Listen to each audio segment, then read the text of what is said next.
I learned that night that humiliation does not always arrive with shouting. Sometimes it walks into a private dining room wearing pearl earrings, smiling like family, and asking security to remove you from a table you quietly paid for years ago. My name is Margaret Whitmore. I am 72 years old, and until that Friday evening at the Magnolia Room in Charleston, I still believed my son's wife disliked me only in the small, ordinary ways a younger woman might dislike an older one who remembered too much. I told myself Ashley was particular, not cruel. I told myself Brian was busy, not weak. I told myself a family dinner meant there was still a place for me, even if that place had grown smaller with every passing year. I arrived 10 minutes early because women my age still consider punctuality a form of respect.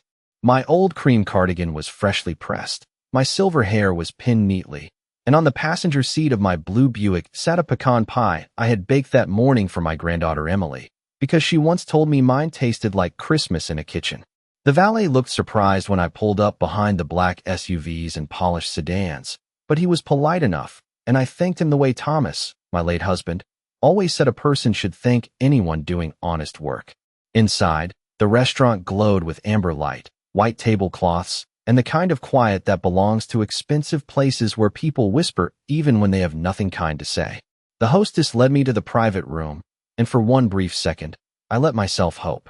There they were.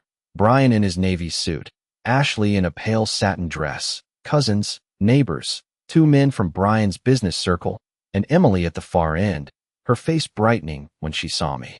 But my name was not on a place card. Every chair had been assigned except the one near the service door, and even that chair had a purse sitting on it, as if an object had more right to be there than I did. I set the pie gently on a side table and smiled because old habits are hard to kill. Ashley turned slowly, her smile so careful it looked practiced in a mirror. "Margaret," she said, not Mom, not even Mrs. Whitmore, just Margaret, as if my years in that family had been erased with one breath. "I'm afraid there's been a misunderstanding." Brian looked down at his water glass. Emily started to stand, but Ashley touched her shoulder without even looking at her. I asked calmly, "Wasn't I invited to dinner?" Ashley gave a small laugh for the room, the kind meant to make everyone else comfortable while one person is being cut open quietly. "This is a private family table," she said. Then she turned toward the doorway and lifted two fingers. A security guard stepped inside. Ashley pointed at me, still smiling, and said, "Please get this pauper away from the table." For a moment, every sound disappeared except the soft clink of silverware somewhere beyond the wall. I did not cry. I did not defend my cardigan, my Buick, or the pie cooling beside the flowers. I looked at my son, waiting for the man I had raised to remember, who taught him to tie his shoes, who stayed awake through his fevers, who signed the first check that kept his company alive. He did not move. So I placed one hand on the back of the nearest chair, looked at the guard, then at Ashley, and said in a voice quiet enough to make the whole room lean in, "Before you touch my chair, you may want to ask who owns the room." The guard stopped with one hand near the back of my chair, not because he understood what I meant, but because certainty has a weight of its own, and at 72, I had learned how to let silence carry it. Ashley blinked first. It was small, almost invisible, but I saw it. I had been watching that woman for 17 years, watching the way she smiled when she wanted something, softened her voice when she was cornering someone, and tilted her head when she needed a room to believe she was the reasonable one. "Margaret," she said, with a little laugh that scraped across my skin, "this is not the time for one of your dramatic remarks." I looked past her at the table. There were 14 place settings, 14 linen napkins folded like white roses, 14 crystal water glasses catching the light. There were fresh magnolias in the center, candles and silver holders, and a printed menu with the Whitmore name at the top, as if my husband's name had become decoration for people who had forgotten him. Earlier that afternoon, Ashley had called me herself. Her voice had been warm enough to fool a stranger. She said Brian wanted the family together, said Emily had asked for me, said it would mean so much if I came. I had stood in my kitchen with flowers still on my hands, listening to her speak as though the last 3 Christmases had not happened, as though she had not slowly pushed me from the head of the table to the kitchen counter, then from the kitchen counter to a folding chair near the hallway, then from family decisions altogether. I wanted to believe her. That was my weakness, Or perhaps it was simply motherhood wearing a tired face. I wanted to believe my son had missed me. I wanted to believe the invitation was a small bridge back to us. So I baked the pie, wrapped it in a clean towel, and chose the pearl earrings Thomas gave me on our 35th anniversary. Not because they were expensive, though they were, but because he once told me they made me look like a woman who knew her worth. Now I understood the dinner had not been planned to welcome me. It had been staged to remove me in front of witnesses. Ashley had chosen the Magnolia Room for its polish, its quiet reputation, its membership crowd, and its habit of making embarrassment look like bad manners rather than cruelty. She had invited people who knew Brian as a successful man, not as the boy whose mother had signed loan papers with trembling hands so his first office could stay open through winter. She had placed me where I could be seen, judged, and dismissed. Even my old Buick had been part of her script. I could almost hear what she must have told them before I arrived. That I was struggling, that I was confused, that I did not understand boundaries anymore, that someone had to be firm with me for my own good. Those were Ashley's favorite words, for your own good. She used them the way some people use a napkin to cover a stain. Brian finally lifted his eyes, but only for a second, and in that second I saw not surprise, not outrage, but fear. Not fear. For me. Fear of Ashley, fear of the scene, fear of being forced to choose between the woman who raised him and the woman who had trained him to look away. Emily sat frozen at the far end, her young face pale beneath the soft restaurant lights, and I could tell she knew more than she had been allowed to say. Ashley turned to the guard again, her smile tightening. Please handle this discreetly, she said. She is not on the guest list. That was when I felt something inside me settle. Not break. Settle. For years I had let small humiliations pass because I believed peace was worth the cost. I had swallowed sharp comments at Thanksgiving, ignored missing invitations, pretended not to notice when Ashley introduced me as Brian's mother instead of the woman who helped build the life she was wearing on her wrist. But there is a moment when peace stops being kindness and becomes permission. I placed both hands on the chair, stood a little straighter, and looked at the printed Whitmore menu beside Ashley's plate. If my name is not on your guest list, I said quietly, then perhaps your guest list was never the one that mattered. The strange thing about being underestimated is that people become careless in front of you. They assume age has made you dull, grief has made you needy, and simplicity has made you poor. Ashley had spent years studying my cardigan, my old car, my quiet kitchen, and the way I clipped coupons for canned peaches at the grocery store, but she had never studied me. She never understood that I kept the Buick because Thomas bought it for me the spring before he got sick, and every time the engine turned over, I could still hear him laughing in the driveway, telling me that a car did not need to impress strangers if it carried you safely home. She never understood that I wore the same pearl earrings because I had no desire to replace a memory with something shinier. She never understood that the house I lived in, the one she called outdated because it had yellow roses along the fence and wallpaper in the breakfast nook, was owned free and clear before she ever learned to pronounce the Whitmore name with that soft little lift in her voice. To Ashley, wealth was something that had to announce itself. It had to arrive in a black car, wear a designer label, and hold a glass of champagne at the correct angle. My kind of money bored her because it sat in documents, trusts, property records, and long relationships with people who still answered my calls after 40 years. At the table that night, I could see her confidence returning after my remark. She believed I was bluffing. She believed an old woman embarrassed in public would reach for dignity the way a drowning person reaches for driftwood, saying whatever sounded grand enough to slow the shame. She stepped closer, lowering her voice just enough to sound merciful to the room. Margaret, you are making this harder than it needs to be. We are all concerned about you. There it was, that word again. Concern. She had used it when she suggested I stop driving after dark, although my eyesight was better than Brian's. She had used it when she offered to help me organize my bank statements, although she had never once balanced a family account without asking someone else to fix the numbers. She had used it when she told Emily not to visit me too often because, in Ashley's words, old sadness could become contagious. I looked at the faces around the table. My nephew looked into his lap. A woman from Brian's office pretended to adjust her bracelet. Someone cleared his throat, not to defend me, only to make the silence less honest. Brian finally pushed his chair back an inch, and for one painful heartbeat, I thought he might stand. Instead, he said, Mom, Maybe we should talk outside. Mom. The word came too late and too softly. I remembered him at 6 years old, running through our backyard in Georgia mud, calling for me because he had scraped his knee on the porch steps. I remembered him at 28, sitting at my kitchen table with red eyes and unpaid invoices spread before him, telling me his company would close by Monday if he could not find enough money to keep the payroll alive. I remembered signing my name while Thomas placed his hand over mine and whispered, "He is our son. We will help him once, but we will protect the family while we do it." We had protected Brian better than he ever knew. We had protected Ashley, too, though she had mistaken protection for surrender. I turned to my son and felt the last thin thread of my old excuses loosen. "Outside is where people are sent when they do not belong," I said. "I came because I was invited."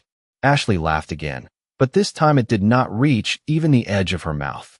"You were invited as a courtesy." Emily's eyes filled, and I saw her hand close around her napkin beneath the table. My sweet girl had Thomas's honest face, the kind that could not hide pain without showing the effort. I wanted to spare her, but some lessons arrive in rooms we would never choose for the people we love. The guard shifted uneasily beside me, and before Ashley could repeat herself, the door opened wider. A man in a charcoal suit stepped in, older than the guard, with a silver name tag and a face I recognized at once. Daniel Collins had been an assistant manager when Thomas and I first leased this building to the restaurant group nearly 20 years ago. Now he looked from me to Ashley, then to the guard, and all the color left his expression. "Mrs. Whitmore," he said, and the respect in his voice traveled across the room like a match struck in the dark. "I am so sorry. I did not know you had arrived." Ashley turned toward him sharply. "You know her?" Mr. Collins did not answer her first. He looked at me. "Would you like your usual private sitting room prepared, ma'am?" And at that table, for the first time all evening, the people who had been willing to watch me disappear began to wonder exactly who they had been watching. I let the room sit with Mr. Collins's question because some truths do not need to be explained immediately. They need only to be heard by the right people at the wrong moment. Ashley's face tightened as if someone had pulled a thread beneath her skin. "There must be a mistake," she said, turning to Mr. Collins with that polished tone she used for servers, assistants, and anyone she believed could be corrected into obedience. "Mrs. Whitmore is with us, but she is confused. We are handling a family matter." Mr. Collins kept his eyes on me, not on her. That alone changed the air in the room. For years, Ashley had trained people to look toward her for permission, but Daniel Collins had known me before Ashley knew which fork to use at a formal dinner. He had known Thomas, too. He had stood near the front doors the night we signed the first long-term lease on that building, when the Magnolia Room was still new enough to smell of fresh paint and hope. I remembered Thomas shaking his hand and saying, "Treat the people well, Daniel. Buildings last longer when dignity is part of the rent." Thomas said things like that. He believed money was not power unless it protected someone. I had tried to live by that even after he was gone, which was why Ashley mistook my quietness for weakness. I looked at Mr. Collins and smiled gently. "Thank you, Daniel, but not yet." A few people around the table shifted when I used his first name. It was a small thing, but small things matter when a lie is beginning to crack. Ashley folded her arms, then unfolded them quickly, remembering she had an audience.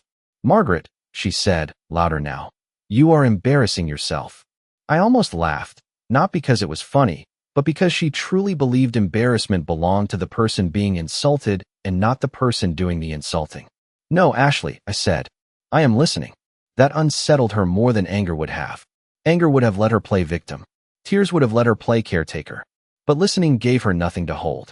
Brian leaned toward her and whispered something I could not hear. She brushed him off without looking at him, and in that tiny motion I saw the whole shape of their marriage. Her hand directing, his silence obeying. Emily's chair scraped softly, and Ashley snapped her eyes toward her. "Sit down, Emily." My granddaughter froze, and something old and protective rose in me. I did not raise my voice. "Emily may stand if she wishes." Ashley laughed again, too quickly. "This is exactly what I mean. You create confusion everywhere you go." Then she turned to the room as if presenting evidence. "For months, we have been worried about Margaret. She forgets things. She shows up uninvited. She refuses help. Tonight is painful, but necessary." That was her first real mistake. Until then, she had humiliated me. Now she was building a record. I knew the difference. Thomas and I had spent too many years in business not to recognize when someone was laying stones for a legal path. My purse hung from my arm, plain brown leather, older than Ashley's marriage but still strong at the seams. Inside it was my checkbook, my reading glasses, a handkerchief, and the small black phone Emily had taught me to use better than Ashley believed I could. I could have made one call then. I could have ended the performance with a few sentences from a lawyer who had known our family longer than Ashley had been alive. But I wanted to understand the size of what she had planned. So I turned to Mr. Collins and said, "Please allow the dinner to continue for a moment." His brow furrowed with concern. "Are you certain, Mrs. Whitmore?" "Yes," I said. "I want to see how far she intends to go." The room went still again. Ashley's mouth opened, then closed. For the first time that evening, she looked less like a woman in control and more like a woman who had stepped onto a porch and heard the floorboard crack beneath her heel. I moved to the chair near the service door, the one she had chosen for me as an insult, and I sat down with my back straight, my hands folded, and my heart quieter than it had been in years. Because when a person shows you exactly who they are, the kindest thing you can do for yourself is stop interrupting them. For the next few minutes, dinner continued in the strangest way, as if everyone had agreed to pretend the chandelier was not shaking above them. A waiter came in with salads dressed in lemon vinaigrette, set plates down with careful hands, and backed out as though he had stepped into a church during a confession. I unfolded my napkin and placed it across my lap. Ashley watched me from the other end of the table, trying to decide whether my calm was pride, confusion, or a threat she had not prepared for. I knew that look. It was the look of a woman recalculating in public. She lifted her glass, cleared her throat, and gave the room a smile that belonged in a charity luncheon photograph. "Since Margaret has chosen to stay, perhaps this is a good opportunity to be honest as a family," she said. Brian closed his eyes for half a second, and that told me he knew what was coming. Ashley reached into the slim leather folder beside her plate and pulled out several printed pages. She did not slide them to me. She held them up just enough for the table to see there were documents, which is what people do when they want paper to look like authority. "We have been discussing some practical arrangements," she continued. "Nothing dramatic. Just sensible steps for this stage of life." This stage of life. I was 72, not invisible. I still drove myself to the farmer's market every Saturday morning, still balanced my accounts, still remembered the birthdays of people who had forgotten mine. But Ashley spoke as if my age were a diagnosis and my independence were a problem to be solved. She mentioned a senior living community outside Mount Pleasant with walking paths, supervised meals, and cheerful activities.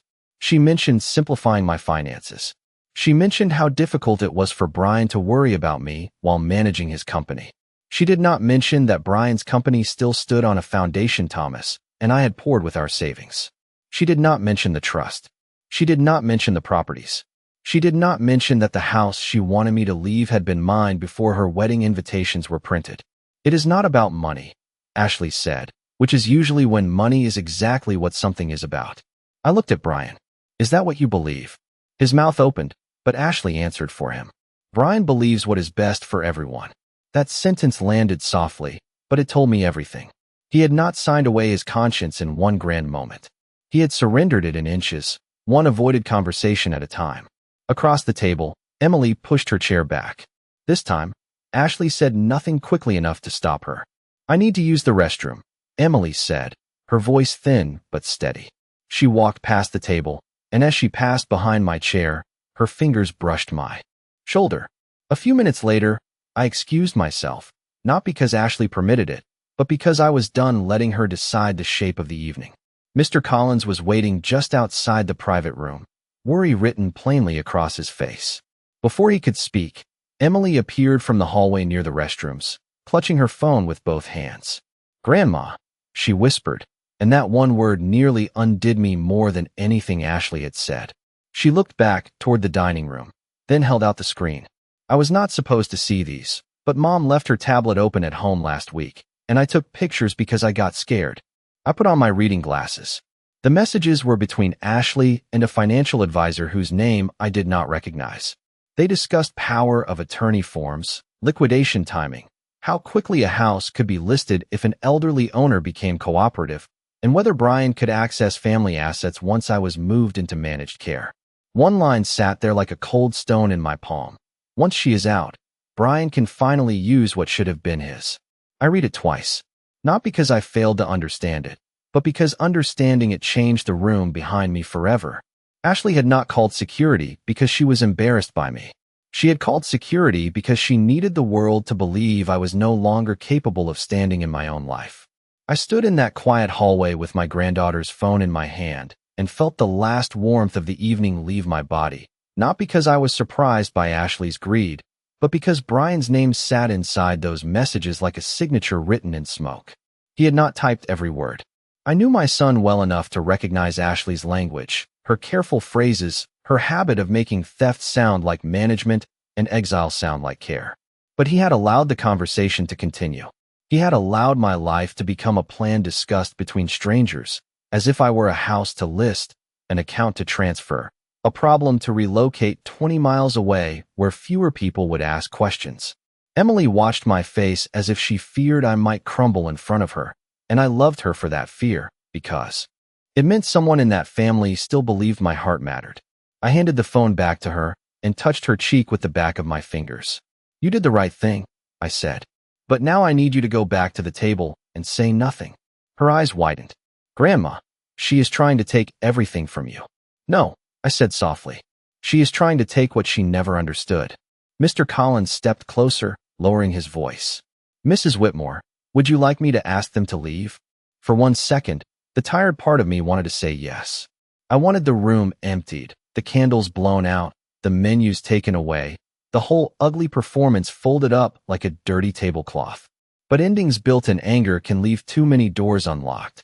Thomas had taught me that. My husband was gentle, but he was never careless. After Brian's company almost failed, Thomas insisted we help through a protected family structure, not a blind gift. At the time, I thought he was being too formal with our own son. Now, standing outside a dining room where my daughter-in-law had called me unstable, I understood he had not been protecting money. He had been protecting me from the day love might be used as a weapon. I opened my purse and took out my phone. My hands were steady. That surprised me, though it should not have. There are moments when a woman has cried so many times in private that public betrayal finds no tears left to borrow. I called Richard Hale, our family attorney, a man who had known Thomas since they were both young enough to believe black coffee and long hours could solve anything. He answered on the third ring. "Margaret," he said, and his voice changed immediately. "What happened?" I looked toward the closed dining room door, where Ashley's laughter rose lightly, almost pleasantly, as if she had already rewritten the scene for her audience. "Richard," I said, "I need you to come to the Magnolia Room." There was no pause for curiosity. "Are you all right?" "I am clear," I said, "and I need the trust documents, the property file for King Street, Brian's corporate agreement, and the clause Thomas added in 2009. Richard went silent, but only for a breath. "The undue influence provision?" "Yes." Emily covered her mouth with one hand. Mr. Collins looked down at the carpet, not from embarrassment, but respect. Richard's voice became very calm. "Margaret, has someone tried to pressure you to sign authority over your finances?" I looked at Emily's phone again, at the captured messages, at the sentence about what should have been his. "Not yet," I said, "but she brought the papers to dinner. That was all he needed. Do not sign anything. Do not agree to anything. I will be there as quickly as possible." I ended the call and stood for a moment beneath the framed photograph of old Charleston houses, their porches neat, their windows glowing, their secrets politely hidden behind paint and flowers. Then I smoothed the front of my cardigan. Ashley had seen an old woman in a worn sweater and believed the story ended there. She had not seen the widow who kept every document, remembered every promise, and still held the keys Thomas had placed in her hand. I turned to Emily. "Go sit down, sweetheart. Let your mother finish her performance." My granddaughter swallowed hard. "And you?" I looked at the dining room door and heard Ashley say my name again, softer this time, making it sound like a burden. "I am going back in," I said, "because some people only understand the truth when it is served at their own table." I returned to the private dining room with my purse on my arm and my granddaughter walking 3 steps behind me, brave enough to come back, young enough to still believe truth should make people ashamed. Ashley noticed us immediately. Her eyes moved from Emily's face to mine, measuring what had changed in the hallway. A smarter woman might have stopped there. She might have folded her papers, softened her voice, and waited to see what I knew. But Ashley had spent too many years confusing control with intelligence. She smiled as if nothing had happened and tapped the stack of documents beside her plate. "Good," she said. "Now that we are all here, we can finish this in a calm and loving way." Loving. That word should have risen like warmth from a family table, but in Ashley's mouth it sounded like a lid closing over a box. I sat in the chair she had chosen to shame me and placed my napkin neatly across my lap again. I did not look at the documents first. I looked at Brian. He was rubbing his thumb along the side of his water glass, a nervous habit he had carried since childhood. When he was little, he used to twist the hem of his shirt whenever he had done something wrong. A mother remembers the language of her child's hands long after the child becomes a man in an expensive suit. "Brian," I said quietly, "did you read those papers before tonight?" He swallowed. Ashley answered before he could. "Of course he did. We both did. This is not an ambush, Margaret." "Then let him tell me." The room seemed to lean toward my son. Even the candles looked still. Brian opened his mouth, closed it, then finally said, "Mom, we just want to make things easier." "For whom?" I asked. The question was gentle, but it found him. He looked down again, and that was answer enough. Ashley slid one page toward me with 2 fingers, careful not to reach too far, as though I might contaminate her manicure with old age. "This is only a temporary financial authorization," she said. "It would allow Brian to help manage bills, property decisions, and any necessary transitions. You would still be included. Included. Not respected. Not protected. Included, like a name kept on a Christmas card list out of habit." I picked up the page and put on my glasses. The language was broader than she described. It gave Brian access to accounts, property records, investment decisions, medical coordination, and residential placement consultations. It was not a helping hand. It was a set of keys. I folded the page once and laid it back down. "Who prepared this?" Ashley's smile tightened. "A professional." That was not my question. Brian shifted in his chair. "Ashley found someone who specializes in elder planning." Elder planning. Another clean phrase for a dirty intention. I thought of the messages Emily had shown me, of the house they had discussed listing, of my life reduced to timing and cooperation. I could feel Thomas with me then, not as a ghost, not as some dramatic sign, but in the form of every lesson hour. Marriage had left behind. Read slowly, speak calmly, never sign under pressure, and never mistake family for safety when money is on the table. Ashley leaned forward, lowering her voice as if tenderness could be performed by volume. "Margaret, this would be so much better if you did not fight us. Brian is exhausted. Emily is worried. We are all worried. You live alone in that old house. You drive an outdated car, and you refuse to accept that things have changed." I looked at her for a long moment. "Things have changed," I said, "but not in the way you think." She gave a short laugh and turned to the guests. "See? This is exactly the confusion we are dealing with." That was when Mr. Collins stepped into the doorway again, not interrupting, simply present. Ashley saw him and stiffened. His presence reminded her there were witnesses she did not own. I checked the small clock above the sideboard. Richard Hale would be on his way through downtown Charleston by now, carrying the documents Ashley had hoped I was too old to remember. So I gave her what she wanted most: more rope, more room, more confidence. I leaned back in my chair and said, "Go on, Ashley. Explain to everyone what you believe should happen to me next." For the first time, Brian looked truly frightened. Not because I had raised my voice, because I had not. He was frightened because he knew, somewhere beneath all his excuses, that his mother had stopped pleading for love and started listening for evidence. Ashley took my invitation as surrender, because people who live by performance often mistake stillness for defeat.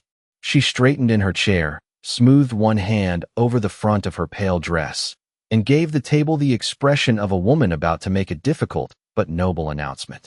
"What should happen next," she said, "is that Margaret accepts support before this situation becomes worse for everyone." She paused just long enough for the word everyone to sound generous. "Brian and I believe the safest plan is for her to move into a managed senior community near Mount Pleasant. Her house can be evaluated, her finances can be consolidated, and we can make sure she is not isolated." Isolated. I almost smiled at that. Ashley had spent 3 years making certain fewer invitations reached me, Fewer calls were returned, fewer holidays included my chair, and now she wanted to name my loneliness as evidence against me. She continued speaking, and with every sentence, she grew more confident. She talked about responsibility, stress, family unity, and difficult decisions. She talked about me as though I were not sitting 12 feet away with a napkin on my lap and 72 years of memory still perfectly arranged inside my head. Then she made her second mistake. She reached for the pecan pie I had brought and set it aside with 2 fingers, as if it were clutter. We cannot keep pretending homemade desserts and sentimental memories are enough to manage real life, she said. Emily looked down, but I saw the tears gather before she could hide them. That pie was not only dessert. It was every Saturday she had spent at my kitchen island, every egg she had cracked too hard into a bowl, every time she had asked me whether Grandpa Thomas would have liked her. Ashley had not just moved a pie. She had moved one of the last gentle things left between us. I heard footsteps in the hallway before anyone else did. Mr. Collins stepped aside, and Richard Hale entered the private dining room carrying a dark leather briefcase, wearing the same serious gray suit he had worn to Thomas's memorial service. He did not rush. Richard had built his career on the understanding that calm can be more intimidating than volume. He stopped beside my chair and placed one hand lightly on the back of it. "Margaret," he said, "I have the documents you requested." Ashley's face changed so quickly that the table saw it before she could repair it. "Who is this?" she asked, though her voice already knew to be afraid of the answer. Richard opened his briefcase. "Richard Hale, counsel for Mrs. Whitmore and trustee advisor to the Whitmore Family Trust." A man from Brian's business circle sat up straighter. Brian went pale. Ashley laughed once, but there was no music in it. "This is completely unnecessary. We are having a private family conversation." Richard looked at the papers beside her plate.